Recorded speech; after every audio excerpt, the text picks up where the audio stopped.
Hello everybody, it's Johnny Flyer, welcome back, and we have completed our teardown and put back together of the 342. This is a switcher, and it has gone pretty well, and as expected, a total teardown and cleanup is exactly what this engine needed, and we've put it now all back together.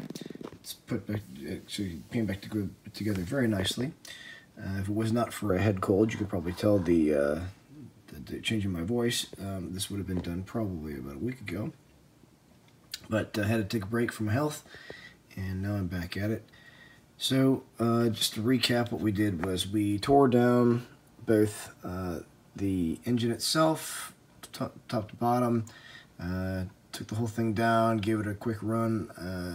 I didn't do this on camera because it was kind of the simple part of the process, and you guys have seen me do it, but have tested it. It does run now.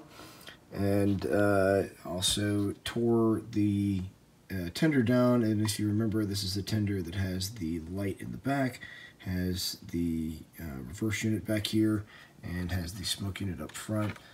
I believe I still have not been able to type this just yet, but I believe this is the more rare of the switchers. But so far everything seems to run pretty well.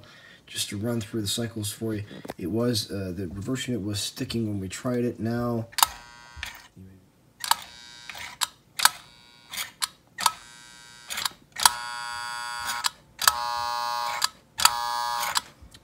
so you can definitely hear it cycling a lot better.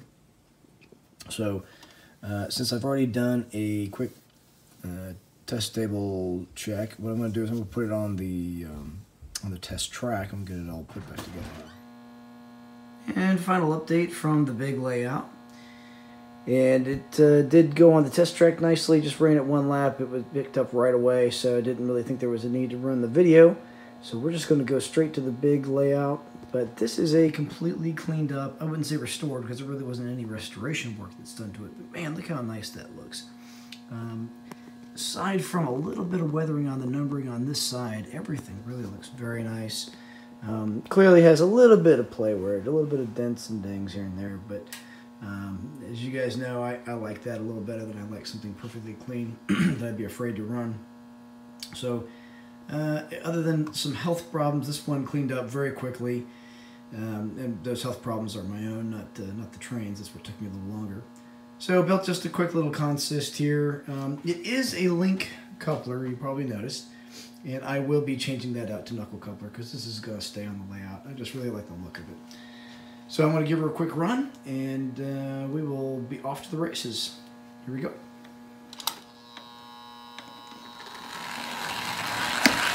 Very low power.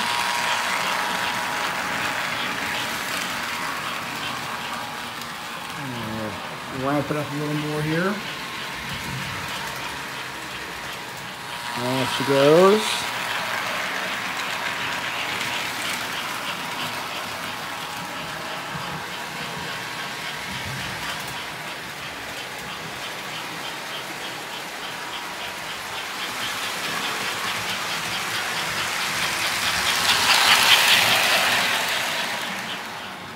That looks so nice. All right, well, as you can see, still some work to be done on the layout. Still some wires lying open. Some of the floor needs to get cleaned up there. Just little bits and pieces I still need to wire and clean up. But slowly, it's coming together. I'm doing what I can with the time that I have.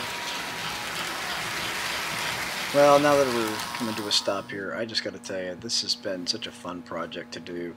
It's always very nice when trains come together without a whole lot of trying, and this one was not in bad shape to begin with.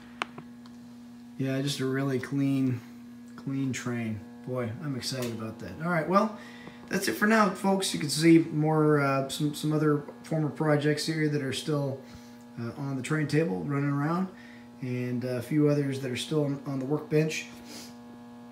We'll slowly get to those now that it's starting to get cold outside, and we need to concentrate on work on the inside. So for now, that's it for the American Flyer 342. And thanks for watching, everybody. I look forward to the next one.